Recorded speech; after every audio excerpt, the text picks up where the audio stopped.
Good morning, viewer. Welcome to our FTV English version of breaking news. Viewers, all living organisms need vitamin B12 to form red blood cells and DNA, as well as to build and support brain and nerve cells too. But it's hard to come by. Humans don't make it, animals don't make it, plants don't make it. In fact, this essential nutrient is made exclusively by certain bacteria and archaea. Humans have natural food sources such as meat, shellfish, fish, poultry, and dairy, as well as supplements to meet their needs. For the same, scientists have a clear picture of how B12 is absorbed into the body. And what is harder to understand is how and why those elite microbial B12 producers allow their precious stock to become available to the broader microbial community in the first place. Viewers, in a paper published in the ISME journal, Virginia Tech biologist Brian HSU and collaborators revealed the mechanisms for B12 release. Plundering by bacteria eating viruses called bacteriophages or phages.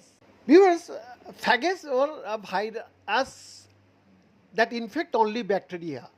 Although they are ecologically intertwined with bacteria, phages are harder to classify and more mysterious too. HSU, the Blackwood Junior Faculty Fellow in the College of Science, studies how phages shape the gut microbiome. Viewers, phages attack bacteria in a process called lysing, and the virus attached to a bacterial cell, injects its own DNA and reprograms the host cell to manufacture more phages. When the bacterial cell eventually succumbs, it explodes into a flood of new phages, but there is more than just new phages. Viewers, it has all the DNA, the protein, sugars, all these things that the bacterial cell normally hoards so that it can continue to grow, HSU said. Yeah, it also includes vitamin B12 too.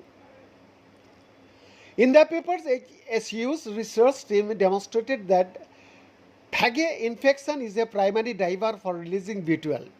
David da Silva Berira, the study's first author and a former Virginia Tech postdoctoral associate, verified this by co-culturing a B12 producer and a B12 consumer that needs to scavenge for B12 from the environment. Without introducing the phage, the B12 user did not grow. So it could not get to the B12 and the nutrient remained trapped inside the intact producer cell. But then they unleashed the phages to lyse the producers and the consumer began to thrive. Viewers, in a genetically well-defined systems, we can demonstrate that phage is necessary, HSU said, and the vitamin B12 does not just leak out.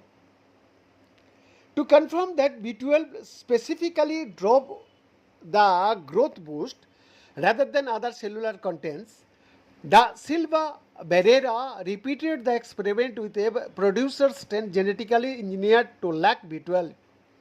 When phages lysed the modified cell, the user failed to grow, and the result proved that B12 was the essential component, a first for the field. Then the exclusive report.